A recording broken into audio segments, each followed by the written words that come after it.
Remix. Hello! Welcome to Trio of Positivity Podcast. Hopefully it was just in my ear, but there was a remix version of the opener playing. Welcome to the Trio of Positivity Podcast, people. It's already positive in our ears. We have three Chicago Bears fans on a mission to look for positivity within the Bears. Correction, Hammond Bears. You didn't say Chicago, dumbass. Well, we got to Also, start putting they say in it'll be Hammond in Chicago there. Bears even in Hammond. So listen to the Chicago whatever. Bears of Northwest Indiana. Chevy dealer. Some weeks it's easy to find positivity, just like some weeks it's easy to get a word in here. Other weeks it's very hard. We are basically archaeologists digging for optimism. But that's what we are exactly here to do. Celebrate the good times, the bad, together. I'm here with my boys. First off, we got Miller. Miller is the stats expert, reigning fantasy football champion, loudest voice in the podcast, and a lifelong Cubs fan with endless disappointed dad energy. What's up, Miller?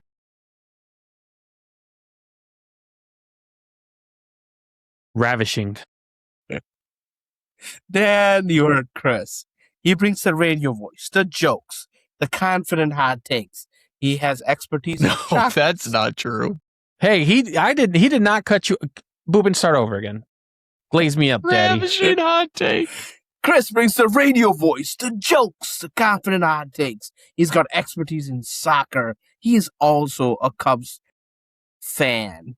And he brings endless positivity to the show. Welcome, Chris. Thank you so much, Boobin. As the positivity padre, as I like to call myself sometimes, I feel like I have to bring everyone up while Miller tries to bring us down. Thank you very much. Absolutely. You guys are great. Great together. I'm the host, Bupen. I try to keep this chaos under control. Have lots of tech issues just like today. Hey, I represent the White Sox, the only one here. And I always finish somewhere in the middle in fantasy football. Wah, wah. Wah, wah. But we're here. Got a good show for you guys today. We'll talk about the Bears preseason winner for week 1. We'll talk a little bit about fantasy. We will touch on some hot takes. And we'll end the show probably with Bears next week's opponent. Jam-packed episode here. Let's get started up top, boys. Welcome to preseason week 1, where everything's made up and points don't matter. So, Bears won 34-10 after going down 10-0 in the first half. Came back really well in the second half. Mostly Case Keenum brought them back. Single-handedly, I think we won 34-10, scored 34 unanswered. I want to start off here, guys. This is probably the most burning question we can get after week 1 preseason. Boys, is there a backup QB controversy in Chicago?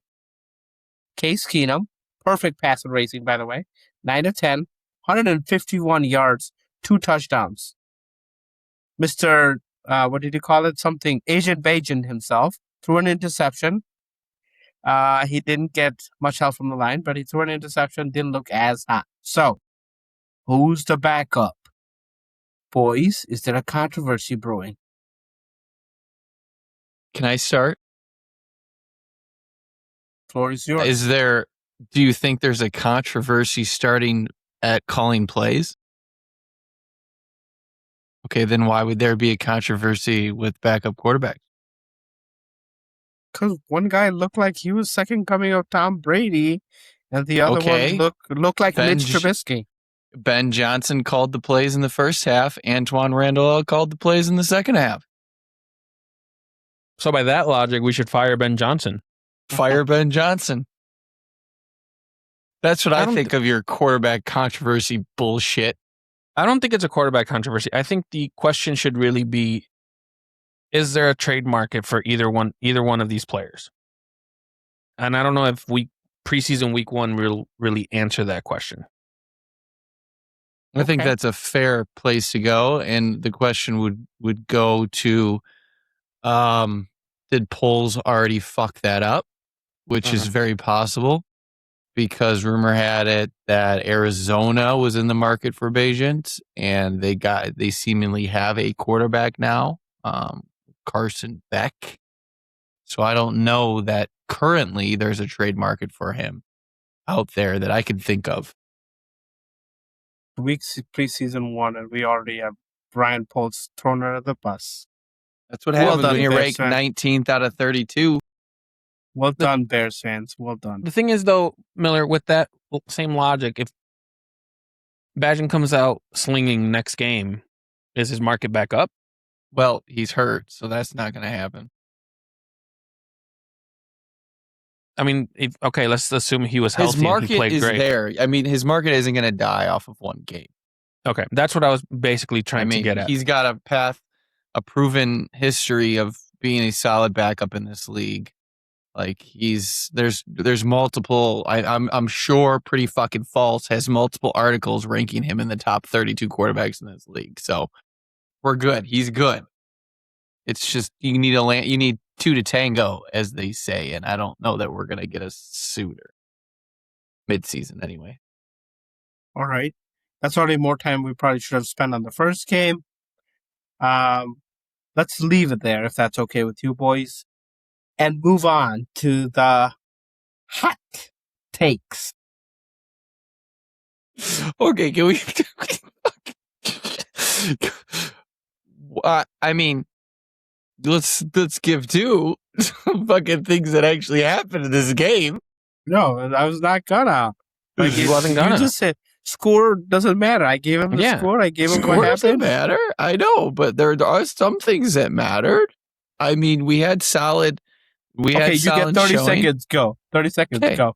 We had a solid showing from our rookie cornerback with Malik Muhammad. I mean, he had a pretty strong game. Devin Bush was a standout of this game. And more importantly, we saw our defensive linemen at least quote unquote flash in Jordan Vandenberg. So there are some things to pay attention to as we move forward in this game. And with it being against the Browns, hey, there are some people that are making noise. See what happens going forward. All names we talked about in the first episode. This makes me very happy. It's like I know shit. It's like I win fantasy leagues. Who would have thought? Yeah, who would have thought? For takes like that. Here's the deal. This is one of our favorite segments to do. It's like fun to bring receipts in January, and we talk about where we're right, probably more than where we are wrong, but may not be the fan favorite. Might just end up being clips on socials. We are here for the hot takes. I'll start. Oh no. Let me lay it down first, okay? Okay. Most of us here have 3 picks prepared for you. The mild take, a medium take, and a hot take. Believe it or not, there were other names for those 3, but we kind of try to keep it PG here. That's where we are. We're all going to give you 3 takes. Chris, you can kick us off. Please, go ahead. Okay. I only have 1.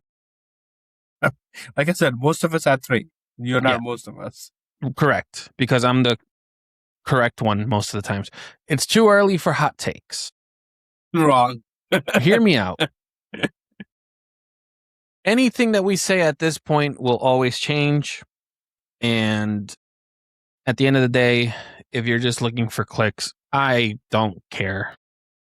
Like, it's preseason week 1. I mean, people still give hot takes in week 4 of the regular season. Like, I don't know. I just did not feel anything that would necessitate a hot take just after week 1 preseason. So that's my hot take. This is irrelevant to week 1 preseason. This is just in general. Also, it's not called like measured take. It's called hot take for a reason. You just fucking take a little sample size and extrapolate the fuck out of it and just give us some random shit like you normally do. Like I said in your Well, intro. see, my random shit is normally correct, so why would I do that? I mean, I don't know what normally means for you, but Normally means I'm right most of the time. I don't know. Again. I guess it's just like I don't really feel okay. like there's anything that would determine a hot take right now.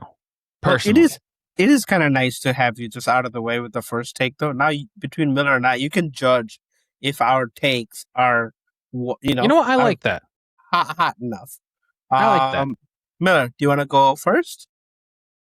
I'll give you. You want to go first or second? Do you want to follow the champ or? Wow. Well, because Sure, I'll follow the champ. the champ of our favorite segment. Our favorite together. We All should of probably look into how we did last year, but my mild People take that really like this segment would look into it, but people that don't wouldn't. So Person, I know, not people, Miller, the person. there's a huge following, as you guys know.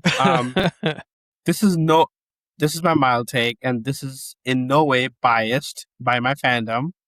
The Green Bay Packers will finish last in the NFC North, and Minnesota sneaks into the third spot. I have a question already. I don't know if I'm taking questions, but yes, go but ahead. see, this is why I don't like hot takes, because then I feel like you should have it. Yeah, because I have questions. How did you come up with that assumption? Yeah, so I think assumption or opinion? Whatever, it's both at this point.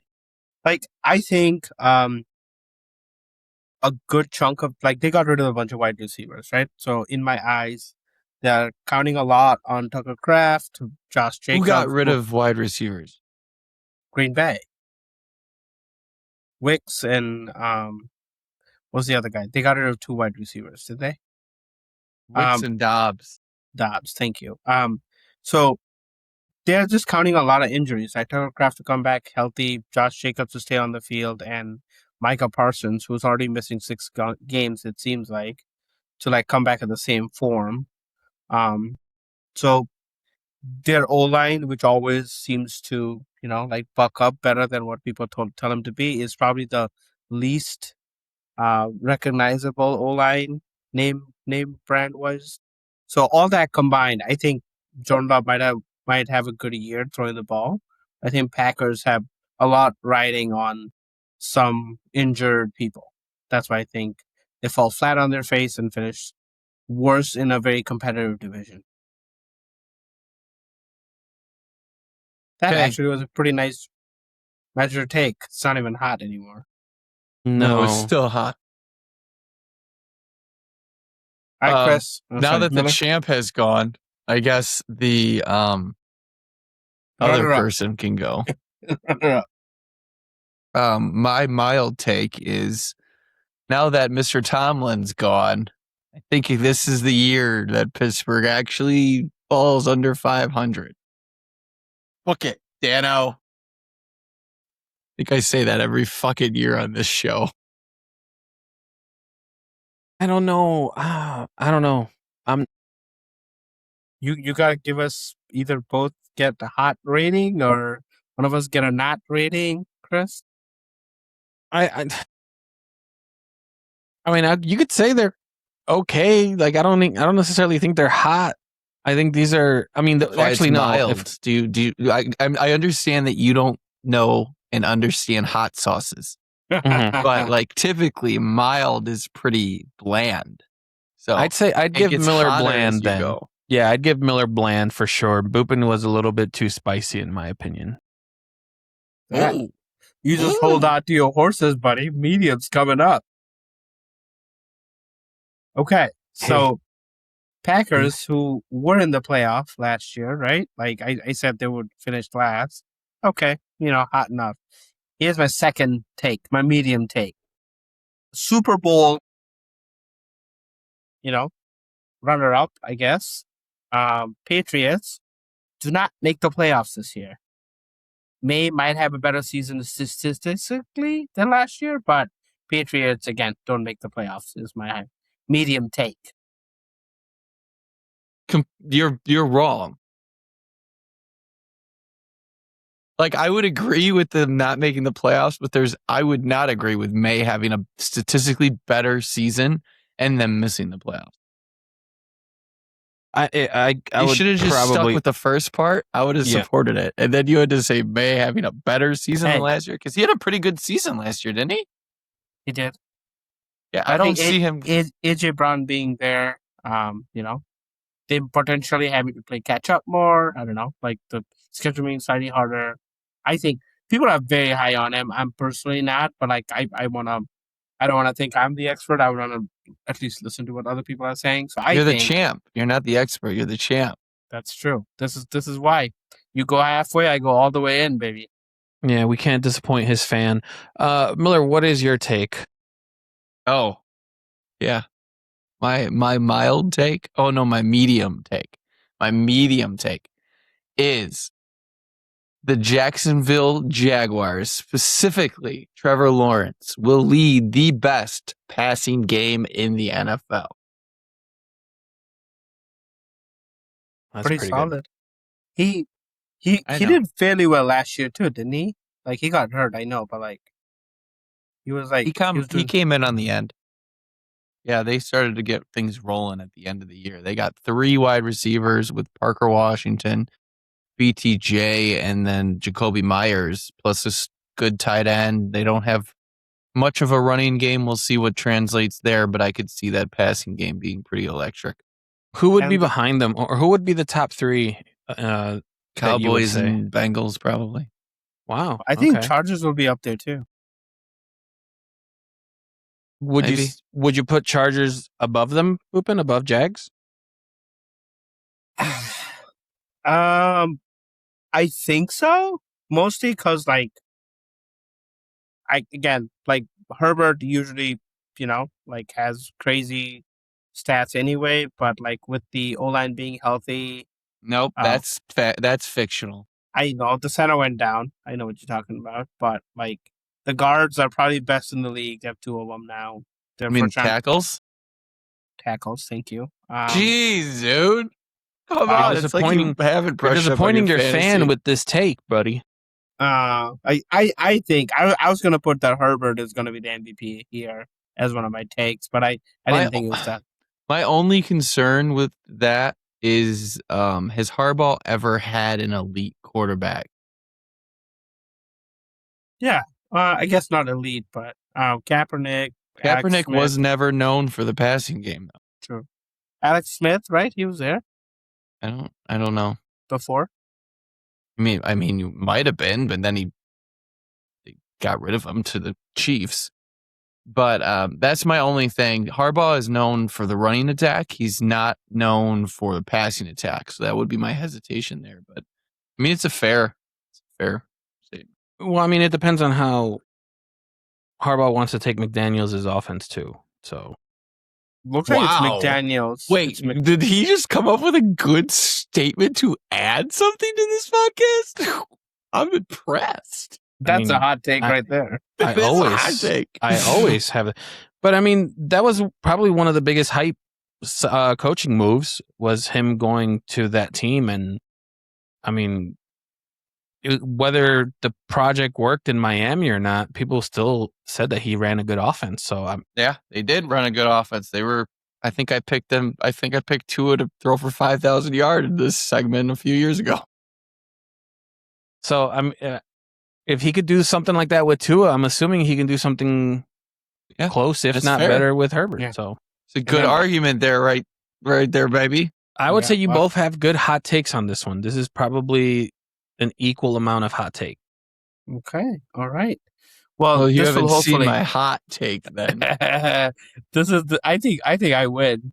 I kind of previewed this in my last episode. My hot take is Rams don't make the playoffs. I'm going to leave it right there. Not add shit because I get yelled at.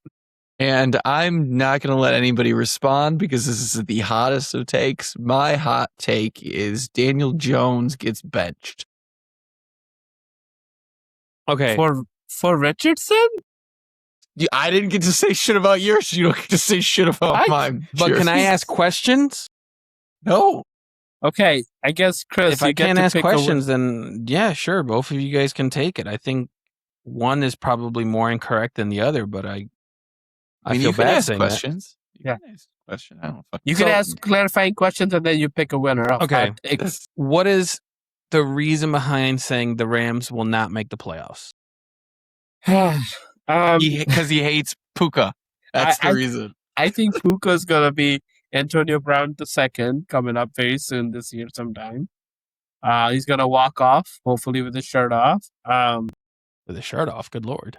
I think that defense is solid. But the offense, like, then if Puka's out of the question, you're relying on Devontae, to, like, who had a great year last year, to be like the possession stud receiver that they need. You're relying on Stafford to, like, again, all the back issues at the beginning of the year kind of disappeared, and then he had a magical season. So you're relying on that again, I think. So I think just the way it's positioned to be the favorite, like runaway Super Bowl favorite, usually that Cinderella story never comes to fruition. So I'm thinking life catches up to, luck catches up with the Rams, and that's a pretty strong division, right? Like Broncos, Chiefs are supposedly coming back. He so, like, should lose automatically for naming teams not in the Rams division. wow, Yeah. I was reading something else on the paper. I am so sorry. I read something on the paper and I totally was thinking. But like, that's the best division in football, like Super Bowl champs, right? 49ers, like, they're always good. So it'll be a tough division. Combined with that, some of the luck they've been having, I think it runs out this year. Okay, and then Miller, barring injury, you're saying it'll be a strict performance benching. Correct. Yeah, I got to give it to Miller. I don't truly believe. You just said that it was a harder division, and they basically went. They got 2 playoff wins last season. So, like, I even with a broken down Stafford is better than other quarterbacks that are out in the league. So I'm not too sure if that is a hot take. Yeah, but I just don't think of the two things that are more of a possibility to make it a hot take. I would lean more towards Miller than your take. Here's what I'm gonna promise you guys. I'm gonna remember these. There's only 6 of it to remember. I'm gonna remember these this year. I'm gonna bring receipts. Not gonna remember shit. Well, speaking of receipts, I'm sure most of you guys have already paid your entry fee for fantasy football. So let's get into some topics. Basically, it's just me asking questions because I don't like to draft. I find it very odd, and I've always heard strategies and stuff like that. So very odd. It's odd because there's always people that have a preference. There's always people that buy sheets, and I've always just been the kind of guy that just, I don't know, give me the top rankings and I'll just find names and kind of go. So you think it's odd that people like to invest in winning, whereas you like to not invest in losing? You say that, and yet you don't want to pay running back. So I find it weird that you would use investing in that term. So speaking of running backs, though, there was a time that running backs were drafted early in fantasy football. Do you guys still think that is a trend that's going to continue this fantasy football season? Yeah, great question. Like, last year, I think. I think part of running backs, 2 points. One, I don't think the age-old having one bell cow running back is a thing anymore. Most of the teams, or the majority of the teams now, have a committee of some sort. Even if it's not committee, there's a second running back, kind of make it murkier running back room. That, combined with last year being an outlier of a lot of healthy running backs for most of the season, running backs are going way too early this year. Like, top 2 rounds, majority of the people picked are running backs. And so the drop off is pretty steady, pretty drastic in the 3rd, 4th round. So that's the trend I've seen. Miller, I don't know if you've seen anything different. Running backs are going way earlier than last year. Guys, Yes. I mean, the bottom line is of recency bias is always with us when we're drafting fantasy teams, and we've had a lot of key injuries to wide receivers, and luckily for us, we just haven't had a lot of key injuries to running backs. So I think that's why a lot of running backs are starting to sneak up the board. They're viewed as safe when historically they aren't as safe as wide receivers. We'll see if that changes. But at the end of the day, you also have elite wide receivers, and you don't have you have elite wide receivers, and then you have wide receivers that aren't as elite. And wide receiver, the position is also deeper than running back. So that enables more running backs to go earlier rather than later. I still think there's values at running back typically down the line. I just did a draft this past weekend, and we got J.K. Dobbins and we got Jonathan Brooks in the 6th and 7th round. So like, there's still values for starting running backs deeper in the draft. But at the end of the day, just like every year, once you get past like round 6 or 7, running backs, you're not drafting a starter anymore. So, oh yeah, 6, 7. But yeah, I mean, running backs are always at a premium. They're always going to go early because there are so few elite ones. And that's why I've kind of gone steady with the drafting one in the first 2 rounds. So you're more 2 wide receivers first round, Boopin. Would you say that you're a mix, or are you 2 running backs? I just said 1 running back in the first 2 rounds. I'm sorry. I heard wide receiver. I don't know why. I'm sorry. So you're 2 running backs, Miller? Boopin, no, I didn't say that. I literally just said 1 running back in the first 2 rounds. So you're 2 running. No, kidding. I guess I'm confusing the question that I was going to ask, and I keep hearing you talk, and it's annoying. So that's why I keep getting confused. Is the 2 running back still a good strategy? Is what I was trying to ask to Boopin. Yeah, like Miller said, like, don't get me wrong, there are like pretty elite wide receivers there too. So like, I think the best thing to do is like not go in saying I'm taking 2 running backs or taking 2 wide receivers, right? Best thing to do is like at least take 1, like Miller said. Like, it dries up pretty quick, and then so the second one you can be flexible. You know, take a wide receiver, take a running back, depending on the tiers that you're drafting at. Okay. So with that being said, you guys are basically talking about the wide receiver being deep in this fantasy football season. What are some standouts? And Miller, what would you say is probably a good value wide receiver to look for? Thanks. One standout wide receiver. Thank you for the question. You're welcome. That I would be looking at kind of in a deeper league that's probably below ADP is the Packers wide receiver, Christian Watson.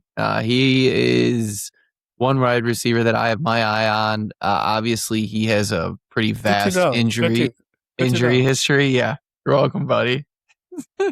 Pretty vast injury history. So there are some limitations there. But at the end of the day, I think the Packers are going to need to throw the ball, and I'm not necessarily sold on Matthew Golden, so I think it might be the Tucker Kraft, Christian Watson show. So if Watson can stay healthy, I think he should be able to get some value there. Yeah, Miller brought up another one already. Parker Washington is probably going around Christian Washington, maybe slightly after. I think he's also a value. It's argued that he may not be the number 1 on his team, right? Like, there is BTJ who is probably commanding a higher name value at least, but a lot of people are very high on him, especially deep value. Like, I think he will surprise some people this season. I have a question for you guys that I probably should have asked when I was talking about running backs, but it kind of goes in with the wide receiver section. Miller, does your drafting format change if you are in a PPR league compared to a non-PPR league? Yes. Not in the way you think, though. Okay. I typically still don't prioritize wide receivers. I prioritize running backs that have more of a 3 down role. So I'll prioritize like a running back that actually catches passes out of the backfield. Because like Boopin said, you have a lot of offenses these days where you have a running back on the field for first and second down, and then you have a running back that comes in for passing downs, right? Well, you still have that 3 down back in several situations. So I'll prioritize that when I'm trying to draft a running back. So for instance, like Saquon Barkley, he's like a 3rd down back that isn't like going to go top 3.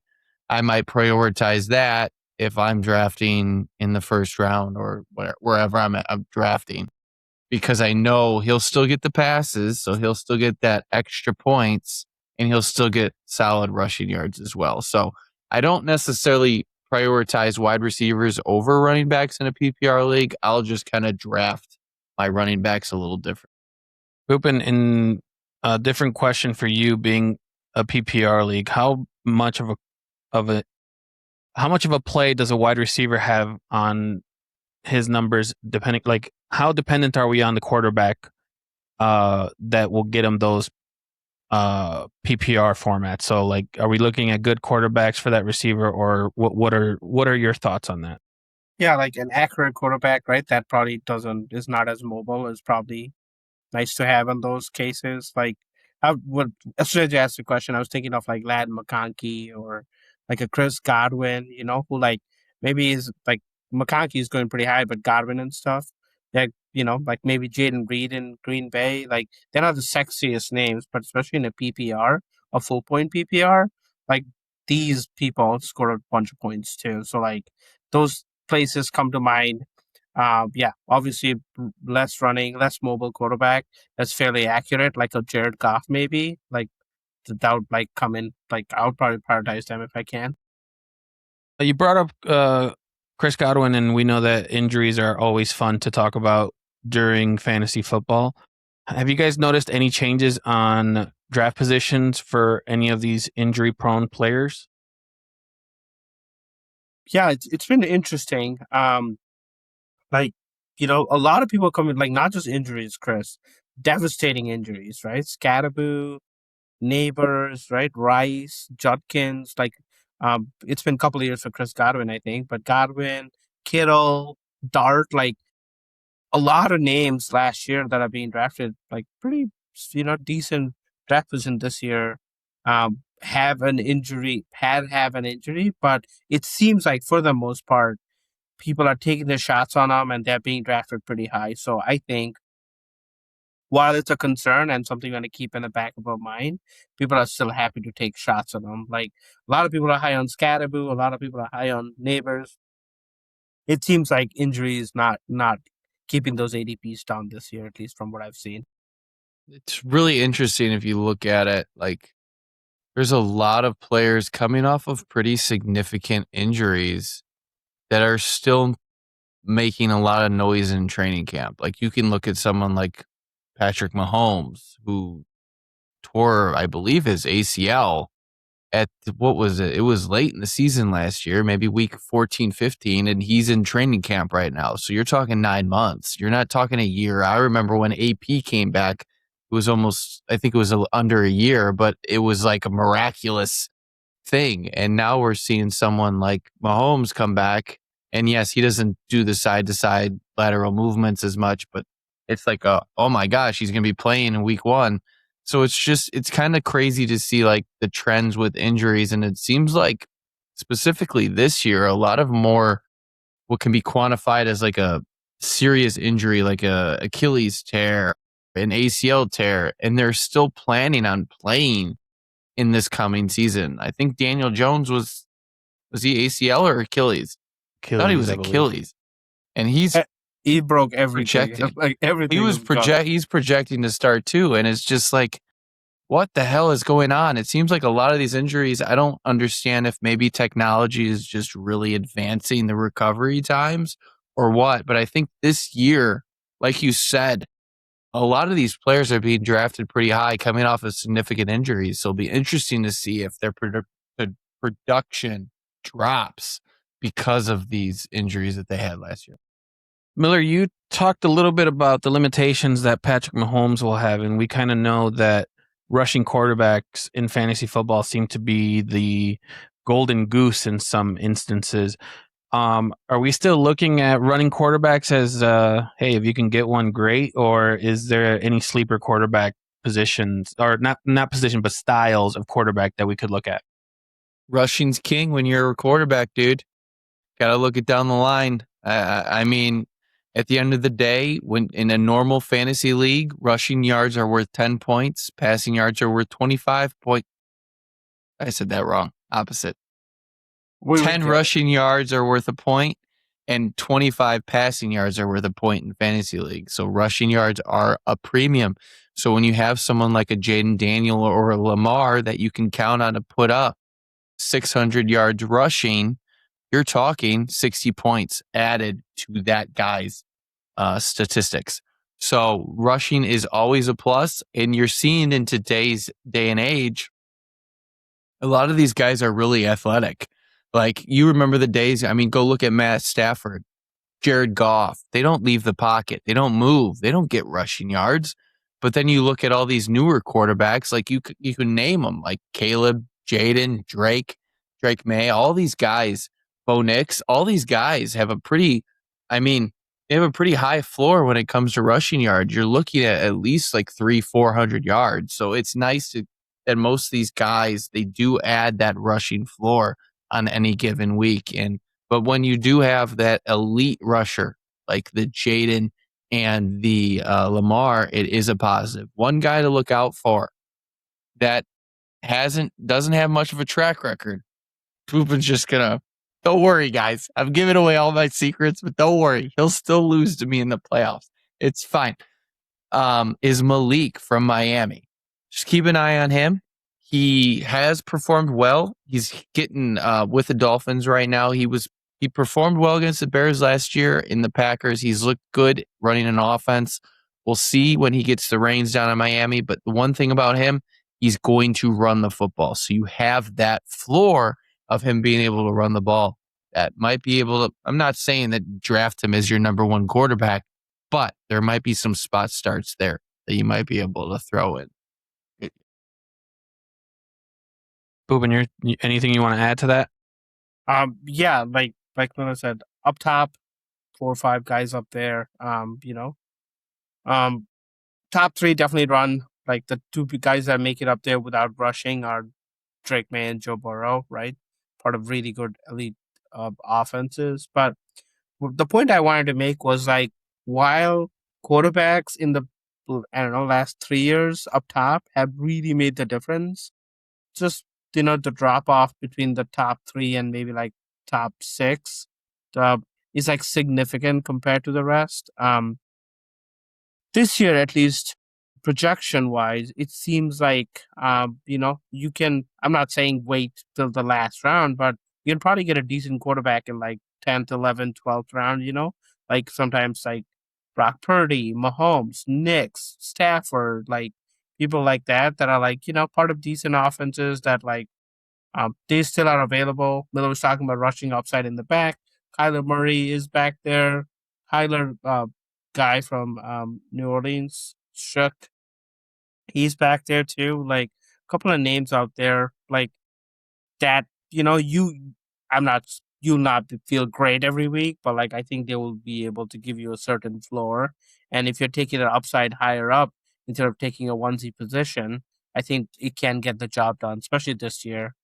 People seem to be divided over up top or wait for the quarterback at least. I think that's a great segue to transition into one of the positions that I believe you guys have always overhyped to me and given me solid names, and yet they just don't seem to perform. And this year won't be any different. So yeah, we're going to talk about the tight ends here. It almost seems like every good tight end will have maybe 2 bad games and then 1 great one, and then kind of flip-flop back and forth. Is the tight end room just getting extra crowded, or is that not even a position that you should look at early on? Man, either way, Boobin. People this year, out of any, Chris, if you hated how much they were hyped other years, the top 4 tight ends are like quarterbacks last couple of years. That's how they're being drafted, man. McBride, Browers, there's not many options in those rooms. Loveland, our very own Loveland, is number 3 there, and Warren, right? Like the other 3 tight ends, there's not many options, established options behind him, so it makes sense. But even Loveland, even with a couple of decent pass catchers in the league, the hype is unreal, Chris. Like people are swearing. They're so much so that if they're not getting any of these top 4, people are not drafting tight ends till the very end. So it's a boom or bust. You either get one of these top 4 guys or it's wait till the end for the most part. Not saying the guys in the middle won't have value, but at least the draft community just seems to be in love with these top 4 guys up top. I think that goes back to production. I mean, you look at Loveland, you know what he's going to be able to do in this offense. It goes to athleticism. I think you can see that coming out of the draft. The NFL draft, not the fantasy draft, the NFL draft is focused on the athleticism of these players. And I think historically, they've been more focused on like that blocker type, that bigger body. But now you have guys like Tyler Warren and Colston Loveland that are good at route running, good at catching, good at missing defenders, dodging defenders, making run after the catch. Like they've become more athletic at the position, so that it has enabled the offensive mind to have a secret weapon. And you see offenses go more towards that 12-man package rather than something different, maybe that they have historically. But Boopin is right. There is really 4, possibly 5. Tucker Kraft is coming off an injury, but he has been very much hyped. And before he got hurt last year, was a centerpiece for Green Bay. So if he does come back, you have him. I mean, Kittle kind of the same, but he's coming off a more severe injury. But after that, there becomes a lot of questions. Like you have the guy out of Detroit that played Laporta that had a really good rookie year, took a step back last year with the offense. You have Kyle Pitts historically hasn't done that great. Last year was decent. I mean, and then you have the guys that are getting old, like Mark Andrews, the Travis Kelce's. So it's like you have that middling area where it's just like, who knows what's going to happen? One tight end to keep an eye on is Isaiah Likely out of New York. Yeah, Boobin's just taking notes. Don't worry, Boobin. In our league, I already got Colston, so we don't need to worry about that. I got Bowers. We're good. But yeah, what was I saying? Isaiah Likely for the Giants. You can get him late. There is a possibility he's probably going to be definitely the number 2 target on the Giants, possibly the number 1 with Neighbors coming off of an injury. So he could be a pretty solid tight end that you can get late. I think there is just a bunch of tight ends that have that. We don't know how they're going to perform when it comes from 6 to like 15. So that's why the tight end position is really hard to draft this year if you don't get that top 4 or 5 guys. All right. Well, with that being said, boys, I am the kind of drafter that no matter what, Mitch Trubisky's coming on my team. He's the best quarterback out there. I love that you're in my league this year. Thank you. Would you guys say that this is a good time for me to kind of stick to my guns and go with picks that I feel good about, or do I just need to stick to the sheet? I think this year out of any, Chris, it's probably the best year to because like I was talking about, there's so many murky running back rooms, right? Like this rookie wide receiver here and a rookie wide receiver there on the same team, right? So I think it's a good year to call your shot. If you think, Aaron Jones in Minnesota is going to be like the guy to beat over Mason there, freaking call your shot because no one effing knows until the ball gets carried on the first play, right? So a good year to if you feel strongly about something, if you like the play caller, the coach, right, the system, whatever it is, if you feel good about a player, wide receiver, running back, especially wide receiver, take your shot, man. Good year to do that. Not Mitch Trubisky, anyone else though. I don't know. It's gonna be Cam tough. Ward could get hurt. We don't wish injuries on anyone in this podcast. Let's put that out there. I said could. I know, Of but course. Hey, I'm just thinking of Mitch. You know, he needs another chance. He's not going to get like the lax game that he gets in Buffalo every year when Josh Allen gets benched because they're already in the playoffs. Not to believe he threw a touchdown in that game too. But hey, that's He a threw good, multiple. that's a good way of looking at fantasy football. So thank you guys for that. Boopin, you want to take us to the next segment? Yeah. So moving forward, the last segment of the episode is looking forward, right? Week 1's in the books for the preseason. We gotta get through week 2 and week 3 before we get on to the regular season. So, this week we got the Bengals, in town, and don't know if it's home or away. I'll be honest with you, but we have our very own reporter, Miller, who traveled all the way to Cincinnati to bring us some insights into the matchup. Miller, take it away. Thank you, Boopin. Crazy enough, I'm on the airplane right now. We're flying there, getting ready for practice tomorrow that's about to begin. So just want to preface that because we know how Starlink works. Who knows what's going to happen with this internet reception as we move forward. But I am on my way to Cincinnati, so we'll see how things go. But the big thing about this matchup is you never really know what's going to happen in Ben Johnson's mind, because historically we've seen in the past where they treat the scrimmage as more of a game than the actual game. So we've seen that in the past where we're like, we expect the quarterback to step up, play in that preseason game, but they don't. They're focused more on the scrimmage itself rather than the game. So we'll see what happens with this game. Maybe Caleb plays, maybe he doesn't play. But a few things to point out when it comes to Caleb is his command of the Ben Johnson offense. And that is the focus that we're looking for. We've heard a lot of positive things out of training camp as far as pocket movement, timing with his receivers, and the pre-snap motions. Remember last year, we talked about this significantly every week. We were focusing how many false starts, delay of games that this offense was getting. So it's nice to see this year. It seems like he got a little more command. It would be nice to see him under center for this game, but I don't know what's going to happen. Do you think Caleb needs to be under center against Cincinnati on Saturday? I mean, it would be nice to see him play, right? Especially this being game 2. Game 3 is basically back to game 1 again, right? Not much happens in game 3.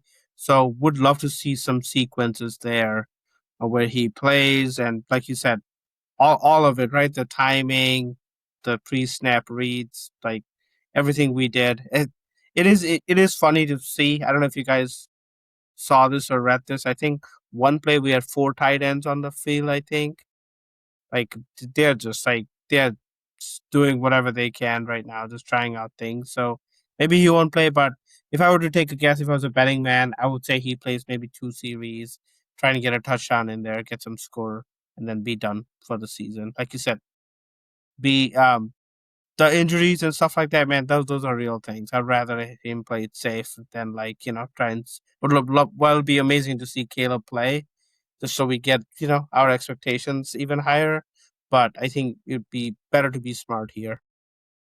I would be completely fine if he doesn't play. I think given the injuries that we've also seen, not just in the preseason but in training camp too, I think it's going to be more of an argument that we kind of don't really need preseason games, and they're going to want to push a longer regular season schedule. So stuff like this will always just give ammo to it.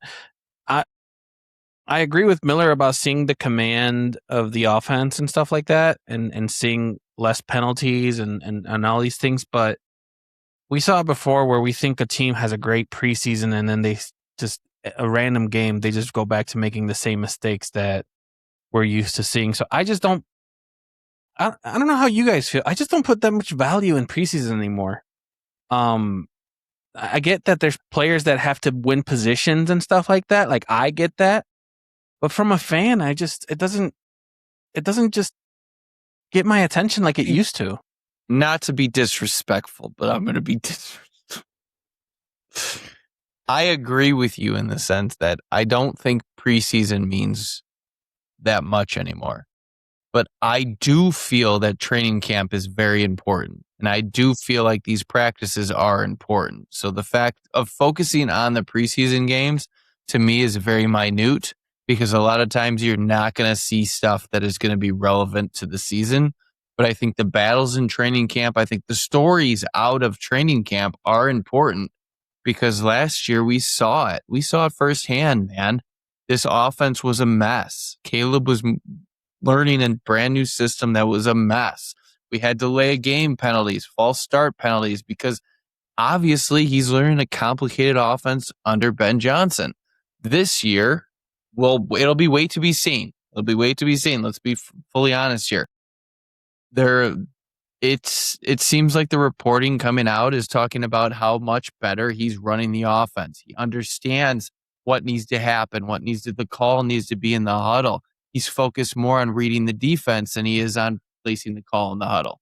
So theoretically, we should see improvements in the regular season that we didn't see last year. So we'll see. Maybe we'll get to judge this moving forward to see if the training camp actually matters or if it's just fictitious and these people are just trying to make us feel good. It is like time is the best healer, right? Wasn't around this time last year that book came out that talked about Caleb and all the drama that was going on. Obviously, yeah, it was. Yeah, so he was battling that, didn't look great in the limited snaps he got, and where we finished the season, and right now he's on freaking right. The hype is just unreal. So it's just what a difference a year makes. You didn't see that in preseason last year. That's what I was trying to get at. You're feeling the way you're feeling because of the success of a regular season and a postseason. So that. No, the preseason looked worse. So it was talking about about feeling good and going into this preseason, where I'm saying the reason we feel good going into this preseason is because of what we saw in the regular season and in the postseason. That to me is more I forget the term, but it's recency bias. I think it's what it is. I disagree with you, to be honest. But what news have we heard about Caleb Williams that we didn't hear during the season last year? That's literally what I just said. There's news across the board. He's lost 20 pounds. From Colin Cowherd to our local people saying how Caleb has turned a corner, that he's learned now that he understands the offense. He knows the offense. He's making the right reads. He's looking more comfortable in the offense. All parties involved are saying that. Now, whether that translates on a real Sunday, we'll have to wait to see. But the news is very much how much he seems like he understands the offense more, which should lead to success. Whether it does, we don't know. But there are multiple reports from everybody in the stratosphere that he looks the part. Yeah, I mean, this is a quarterback. It's not based on last year. Battled, so we probably want to talk a little bit more about this. But there's really good points after this. The only thing I wanted to say is it seems like Chris and Miller, correct me if I'm wrong, is if a quarterback and the system is the same one every year, it looks like the year prior becomes the base and they develop new things the second year, so you can build off of that. And they can do that if there's continuity, right? McVay is probably on his 6th, 7th, 8th year of the same system, so you can build on things from last year that were let's say last year was the base, now they can do more things with it.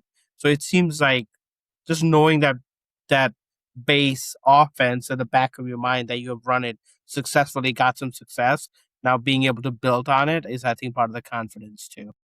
Yeah, and that's why a lot of people stress the importance of having the offensive mind being that head coach rather than just the coordinator. So you can have that guy that'll be there for, multiple years and not Jet. Like talking I hear about. you. Yeah, I hear sorry, go you ahead. guys. I hear you guys. I don't know. Sometimes I feel like those are just ways to butter you up. But like Miller said, until we see it translate on a Sunday, like there was a point in time where, not to backdate. I feel like every time we backdate quarterbacks, it's like, Fields went through the same thing. Like Fields he's learning this offense. It's his second year of being there and whatever. And it's like nothing we thought was going to happen. So I'm just more or less in that careful range of like, I want to see this team be successful, but I just feel like a lot of the stuff that we get during training camp and preseason is a little bit fluff. It is. And there's nothing wrong with fluff. That's one of the reasons why I just don't like. It's a very well playing job. Yeah. Yeah, like it's just something that I don't 100% buy into. Like, I mean, rumors, sure, but rumors is more or less like, dude, your Fields shit is wrong. How's it I didn't wrong? think it was right. I didn't think it was right, but I wasn't going to call you out until I knew it was wrong. The first year he was under Nagy. Nagy then Right. got fired after his first Right. year. Then Eberflus came in. They had an offensive coordinator his second year. He got fired. And then they had an offensive coordinator his third year. Fields never actually had that stability. I under the understand Bears. that, but during training camp and all of these things, they were saying he's looking really good, or he's looking like he's improved from the previous year. There was no time, and you guys being the fanatics, you guys know when we went to week 1 with Fields, you guys were ecstatic, and then by the end of the season, it was like, no, this is not what we anticipated. That's I all was I'm saying. giving you credit. Well, that I mean, that's I remember him finishing a year like with a couple of good wins and like us going into the off season feeling good. Recency like- bias, yes. But It's what not- Miller was saying was like that poor man never got consistency. Like he was always like playing at the base level or below. Like, and his passing abilities didn't help maybe, but like he never got to go to the second level. Right there. But you said it right there. His passing abilities didn't help. Maybe, like that has nothing to do with coordinators. It does. It has very much a coordinator. A quarterback and a coordinator, they work together. Right. So theoretically, if you look at a team where they have a quarterback and the offense isn't successful, what's going to happen? Look at Fields. If the offense isn't successful, what's going to happen? Someone's going to take the blame. Are they going to blame the second-year quarterback, or are they going to blame the offensive coordinator? They lean offensive coordinator. It's easier to get rid of him. And they bring in a new guy, and the cycle continues until the organization realizes that maybe it's the quarterback, as they did with Fields and your boy Trubisky, and they say, we're going to get rid of them and get a new quarterback. Sometimes it works out. Sometimes it doesn't. Sometimes the quarterbacks are successful in other organizations. Other times they're historic backups, like your two favorite butt buddies are. Okay, so let me ask you this question. Let's just, because we're almost at the end here. Caleb has a bad year offensively. Do we fire our coordinator? Coordinator's our coach, bro. I don't even know who our coordinator is. Really? I know Miller knows. No, I don't. Really? He's some guy that we got off the street. Yeah, because Declan Doyle left us. Declan Doyle left us. He was our coordinator last year. Our coordinator is irrelevant. I mean, If Caleb has a bad year, it's going to fall entirely on Caleb. Let's be honest. But as we're looking it up, we know Caleb's position is solidified, right? Let's talk about a position, guys, that's like slightly up in the air, and probably we'll see more of this, hopefully, in Cincinnati, the left tackle, right? Braxton Jones seems to be running away with the job. At least he's the favorite. Maybe they're not running away, but maybe the favorite to start the season. But Ozzie Trapillo, again, talking about crazy, quick Big news. Big news coming back way too soon, probably. Like no one expected him to be activated this early. He's coming back from his patellar tendon injury. So I think Aji's in the mix now. Kieran, I'm not going to say his last name. And Amagaji. Thank you. And Jedrick Wills both played some snaps. Neither looked great last game. So, like, do you think we see all of them this game? Do we see maybe Jones get some, playing time with Caleb? How do you see the left tackle playing out? I think that Braxton has really solidified himself as the left tackle. We knew what he was a few years ago. He came on, he was our left tackle, and kind of was decent at the position, average probably you would say. So he has the experience there. It doesn't seem like anybody else, specifically Willis, who we brought in, or Amagaji, another Ryan Poles great pick. Jesus. Really is relevant. You've been spending at all. way too much time with Ben, I think. Third round pick for a fucking Yale left tackle that can make it. Yeah, okay. Just cut his ass. So it seems like Braxton Jones has the role solidified if he can stay healthy. Health has been a concern in the past. It'll be interesting to see what happens with Ozzy Trapillo coming back from the patella tendon injury. Obviously that was a big stride that he made to even be off the PUP list at this point. Everybody was expecting maybe to see him late in the year, but it seems like he's at practice. It'll be interesting to see what impact is and when he can possibly push to be that left tackle, because I think Ozzy solidified himself as a left tackle for the future going forward if he can maintain his health. Health is always going to be a thing that's we just got to look out for. I mean, I know you brought up Caleb if he plays and stuff like that. I would be okay if he didn't play. If players are solidified, just keep them healthy. They don't need to be out there. Fair. Again, we are hoping, the rookies on the team keep up the good performance, right? Tiedemann, Muhammad, Vandenberg, right? Like all those people played well in the first game. Hopefully they get some extended playing time. Keep proving us right. We need this class to like really come back and solidify. Like I think the team is counting on. We didn't make many splash moves that the fans wanted us to make. But a big situation I wanted us to like kind of touch on, guys, is our backup running back. We're talking a lot about backups. Welcome to the preseason. But our backup running back, Kyle Manangai, hero of last season towards the end, really played some meaningful time with us.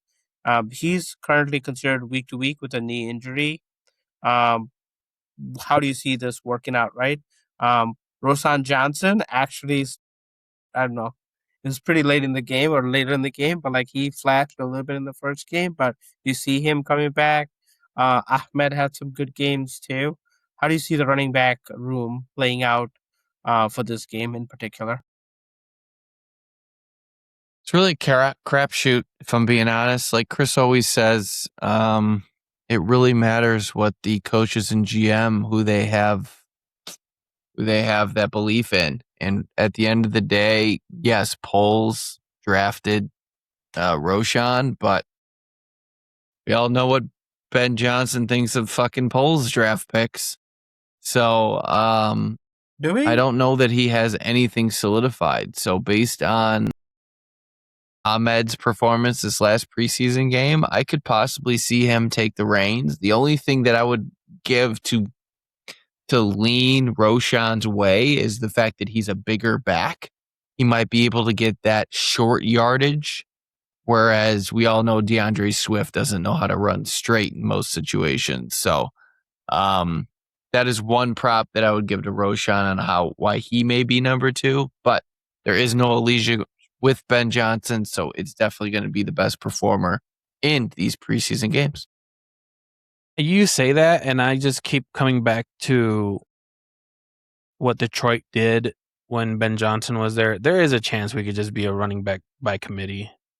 I'm not entirely sure with Miller. Kind of, I was gonna say a point, and then Miller's like, it's whoever they draft, who they have the confidence with, and then we just don't use them. So I don't know. I wouldn't be surprised for this game if they just went by committee. We are a committee. Yeah, but you're trying to say like someone's going to take more possessions or someone's going to have more opportunity. I don't think so. He's asking who's going to take Kyle Monangai's role. Yeah, I think that role is not going to get filled. It's just going to be all of DeAndre's, so it's not going to be by committee. No, well, I don't know. There was a rookie from last year. I can't remember off the top of my head. My fucking God. What? What's the matter? The rookie from last year was Kyle Monangai. No, there was one more. There was one more. I can't think of his name. You're thinking of 2 years ago when we had Hard Knocks. That's what I'm thinking of. Yeah, you're right. Okay, never mind then. And that was Roshan Johnson, right? No, it wasn't. No, it wasn't. It was the guy that we released. Oh, the Harvard guy, the smart guy that tore his ACL. Yeah, that guy. Yeah, I don't remember. I don't know why that guy just came into my head. He just got MVP, I think, at CFL or something. One of the leagues. He got the MVP of the finals. I think he was in CFL. I think you're right on that one. I don't know why he came up in my head, and I'm like, this would be a good time for him to come in now.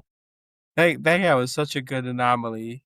Like, glasses, super smart, had like really long dreads, you know. Apparently, all you need to do is wear glasses, and you're super smart for booping. No, like, I think he's actually smart, I think. Ian Wheeler. Thank you, Ian Wheeler. All right. As they say it, boys, that's it for week 2. We had some decent conversation back and forth. Even Chris chimed in. All in all, I think a great episode. All right, that's a wrap. If you liked what you heard, smash that button, hit subscribe, give the algorithm what it wants. Someday, hopefully soon, we'll get to talk with the Chicago Bears and it'll actually be good. But until then, hey, we got each other on that deeply uplifting noise. Goodbye. Bye-bye. Bye-bye.